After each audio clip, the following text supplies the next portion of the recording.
بسم اللہ الرحمن الرحیم. السلام علیکم. لاسٹ ویڈیوز میں میں نے آپ کو ڈائبٹیز کی ٹائپس کے بارے میں بتایا تھا. تو سر آج میرا ایک مین کوشچن ہے آپ سے کہ ٹائپ 1 اور ٹائپ 2 کی ڈائبٹیز میں مطلب اگر ہم وہ کوئی فرق وغیرہ محسوس کریں تو ہم کیسے فرق محسوس کریں گے؟ بسم اللہ الرحمن الرحیم. اصل میں بہت سے لوگوں میں کنفیوژن ہوتی ہے ٹائپ 1 اور ٹائپ 2 کے بارے میں. تو ٹائپ 1 کو بیسیکلی ہم جووینائل آنسیٹ بھی کہتے ہیں، انسولین ڈیپینڈنٹ ڈائبٹیز ملائٹس بھی کہتے ہیں، جس کو آئی ڈی ڈی ایم کہتے ہیں، انسولین ڈیپینڈنٹ ڈائبٹیز. تو اس میں ہوتا یہ ہے کہ جو ٹائپ 1 ہے وہ بیسیکلی جووینائل مینس بچپن کی شوگر ہے، بچوں کی شوگر ہے. اور جو ٹائپ 2 ہے وہ نارملی ایڈلٹہڈ کی شوگر ہے، اور اس کو ہم non insulin dependent diabetes mellitus بھی کہتے ہیں. تو یہ فرق بیسک یہ ہے کہ وہ جو بچپن میں ہوتی ہے وہ ٹائپ 1 ہے، اور جو بڑی عمر میں ہوتی ہے، بڑی عمر سے مراد ہم لیتے ہیں 30 سال میں، کہیں لیتے ہیں، کہیں 35 سال سے لیتے ہیں، کہیں 40 سال میں بھی لیتے ہیں. تو اس سے جو نیچے ہے، خاص کر 20 سال سے نیچے تو شور شاٹ آپ ٹائپ 1 ڈائگنوز کرتے ہیں. اب کئی نئی ریسرچ آ رہی ہے کہ کچھ بچوں میں، اس کے بارے میں ہم علیحدہ سے ویڈیو کریں گے، کچھ بچوں میں بھی ٹائپ 2 ڈائبٹیز ہو سکتی ہے. تو ایک تو یہ ہو گیا. اب دوسری بات یہ ہے کہ چونکہ ٹائپ 1 میں انسولین پینکریاز میں بالکل بن ہی نہیں رہی ہوتی. اس کی وجہ کیمیکل ہے، آٹو امیون ڈس آرڈر کی وجہ سے وہ جو سیل ہے وہ ڈسٹرائے ہو جاتے ہیں، اور ان کی انسولین بنانے کی جو صلاحیت ہے وہ ختم ہو جاتی ہے. لہٰذا جب انسولین بن ہی نہیں رہی ہے تو اس کی ریپلیسمنٹ کے لیے ہمیں باہر سے انسولین دینی ہے. تو ٹائپ 1 کا جو علاج ہے وہ صرف اور صرف، یہ میں بار بار کہوں گا، بہت سارے لوگ کتراتے ہیں، ڈرتے ہیں، انجیکشن کا نام سن کے گھبرا جاتے ہیں، لیکن مجبوری ہے ہماری. ابھی تک دنیا میں ٹائپ 1 کا انسولین کے علاوہ کوئی سکے بعد علاج نہیں آ سکا.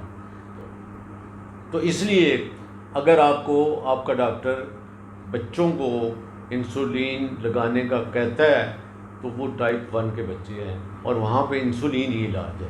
جہاں تک ٹائپ 2 کا تعلق ہے وہاں پہ ہمارے پاس بہت ساری چوائسیز ہیں، اور اس میں میڈیسن بھی ہے، دوائیاں بھی ہیں، کچھ لائف سٹائل چینجز بھی ہیں. اور اگر ہم کسی موقع پہ دیکھتے ہیں کہ ہماری دوائیاں جو ہیں دینے کے باوجود بھی وہ کام نہیں کر رہے ہیں، اس کو ہم کہتے ہیں میڈیسن یا ڈرگ سیکنڈری فیلئر یا ٹرشری فیلئر یا پرائمری فیلئر. کہ ڈرگ جو ہے، دوائی ہے، وہ کام نہیں کر رہی ہے. وہاں پر پھر ہم اس کو پیشنٹ کو انسولین ریکمینڈ کرتے ہیں. اب چونکہ انسولین ڈفرینٹ قسم کی ہے تو وہ ڈپینڈ کرتا ہے کہ مریض کی ضرورت کس انسولین کی ہے اور کس طریقے سے ہم نے ایڈجسٹ کرنی ہے. تیسرا پوائنٹ یہ ہے کہ جو پارٹ ٹائپ 1 ہے وہاں پہ جو لائف سٹائل ہے وہ اتنا امپورٹنٹ نہیں ہے. اس لیے کہ بچے نے ایک خاص ماحول میں زندگی گزارنی ہے، ایک خاص ماحول میں چلنا پھرنا اور چلنا کودنا، رہنا کھانا پینا ہے. ویئر ایز پارٹ 2 جو ہے، جو ڈائبٹیز ٹائپ 2 ہے، وہاں پہ life style has got a very very important role to play. بہت ضروری رول جو ہے وہ میں سمجھتا ہوں کہ جتنا دوائیوں کا رول ہے اتنا ہی لائف سٹائل کی تبدیلی کا اس پہ ضرورت ہے. تیسری بات یہ ہے کہ جو بچے ہیں وہاں پہ چونکہ وہ کھیل کود میں لگے رہتے ہیں، وہاں پہ ہمیں سب سے زیادہ جو خیال رکھنا ہے وہ ان کی ہائپوگلیسیمیا کرنا ہے. کہ بچوں میں اگر شوگر کم ہو جاتی ہے تو وہ ان کو اندازہ نہیں ہوتا. اسکول میں اللہ نہ کرے اگر ہو جاتی ہے تو وہاں پہ مشکلات ہو جاتی ہیں. انشاءاللہ عن قریب آپ ایک بہت بڑا پروگرام شروع کرنے والے ہیں بچوں کے بارے میں، کہ اگر بچوں کو شوگر ہو جاتی ہے تو وہاں پہ ہم نے کیا کرنا ہے. وہ انشاءاللہ تعالی ہم نہ صرف جیلم میں بلکہ ہم کوشش کریں گے کہ پوری پاکستان میں اس کو لانچ کریں. جو ٹائپ 2 والے مریض ہیں ان میں سب سے بڑا ایشو آج کل جو آ رہا ہے وہ یہ ہے کہ انسولین تو اس کی نکل رہی ہے، اب وہ جاتی ہے، اب سیل ہے، کیونکہ ہر سیل کو which is in trillions of number, ہر سیل کو انرجی چاہیے، اور انرجی کے لیے جو چیز چاہیے فرسٹ نمبر پہ first source of energy is glucose.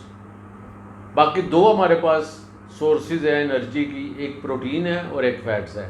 تو اگر گلوکوز انرجی کے طور پہ یوز نہیں ہوگا تو پھر وہ باری آئے گی پروٹین اور فیٹس کی، تو جس کی وجہ سے کیا ہوگا کہ آپ کا آٹومیٹیکلی جو وزن ہے وہ کم ہونا شروع ہوگا. اس کے علاوہ جو ٹائپ 1 ہے وہاں پر ہمیں ایک چیز کا اور بہت خیال رکھنا پڑتا ہے کہ ٹائپ 1 ہمیشہ شروع ہوتی ہے very high level of diabetes, very high level of sugar 300 400، اور اس میں بعض دفعہ ایسا ہوتا ہے کہ ایک کنڈیشن ہوتی ہے کہ جس میں بچہ ایک اس کے بارے میں ہم ڈیٹیل میں بات کریں کہ جس کو ہم DK کہتے ہیں، ڈائبیٹک کیٹو ایسیڈوسس، وہ بچہ اس میں بھی جا سکتا ہے اور اٹ از این ایمرجنسی. تو جب بھی آپ یہ خیال کریں کہ بچے میں جب آپ کی شوگر ظاہر ہوگی، میں بھی ہو سکتا ہے وہ نارمل لیول پہ، مطلب اگر درمیانے 200 250 پہ ہو، لیکن میجارٹی میں وہ ہائی لیول پہ ہوتی ہے. تو جو ٹائپ 2 ہے وہاں پہ تو کسی لیول پہ بھی شوگر ظاہر ہو سکتی ہے، تھوڑے لیول پہ بھی ہو سکتی ہے، زیادہ پہ بھی ہو سکتی ہے.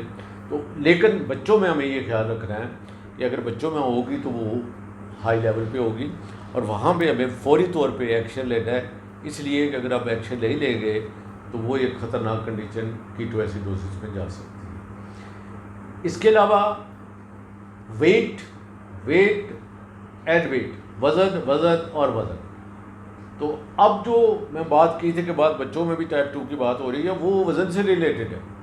تو وزن سب سے زیادہ ضروری ہے کہ جتنا وزن آپ کا بڑا ہوگا، زیادہ ہوگا، ٹائپ 2 کی میں بات کر رہا ہوں، جتنی آپ کی انڈیکٹیو لائف ہوگی اتنی آپ کی شوگر زیادہ ہونے کے چانسز ہیں. تو اس لیے ہمیں ان چند ایک موٹی باتوں پہ خیال رکھنا پڑے گا، اور جن بچوں کی فیملی میں شوگر ہے اور نسل در نسل شوگر آ رہی ہے، اگر ان میں کوئی بھی آپ کو علامت جیسے پیشاب زیادہ کرنے کی یا کمزوری ہونے کی یا وزن کم ہونے کی کوئی صورت نظر آتی ہے تو وہاں پہ آپ پلیز ضرور اپنی شوگر چیک کرواتے رہیں. باقی جو ٹریٹمنٹ ہے وہ وہاں انسولین ہے، یہاں پہ ٹیبلٹ ہیں، اور اگر ضرورت ہو تو انسولین. باقی جو کمپلیکیشنز ہیں وہ ڈیفینیٹلی چونکہ بچے کو ہوئی ہے، اس نے لمبی زندگی گزارنی ہے. لیکن میں ایک بات آپ کو بتا دوں، ایسی بات نہیں ہے، دنیا میں بہت سارے لوگ گزرے ہیں. ایک خاتون ہے جس کی عمر واز اراؤنڈ 70، اس کو بچپن میں شوگر ہوئی، اور اس نے بالکل ایک نارمل زندگی گزاری، محنت کی، اپنی شوگر کو کنٹرول رکھا. تو یہ ہمارے یہاں ایک خوف پیدا ہو جاتا ہے کہ اللہ نہ کرے بچے کو اگر شوگر ہو گئی ہے تو وہ آگے جا کے ساری زندگی وہ دوائیوں پہ پڑا رہے گا. تو ایسی بات نہیں ہے، بے شمار دنیا میں ریسرچ ہو رہی ہے، اور ڈیفینیٹلی آنے والے وقتوں میں انشاءاللہ اس کا کوئی نہ کوئی پرماننٹ حل یا آسان حل نکل آئے گا. تو مجھے امید ہے چند ایک یہ باتیں آپ کے فائدے کے لیے ہوں گی، تو اس کو دوسرے لوگوں تک بھی چاہیے. بہت بہت شکریہ. خدا حافظ.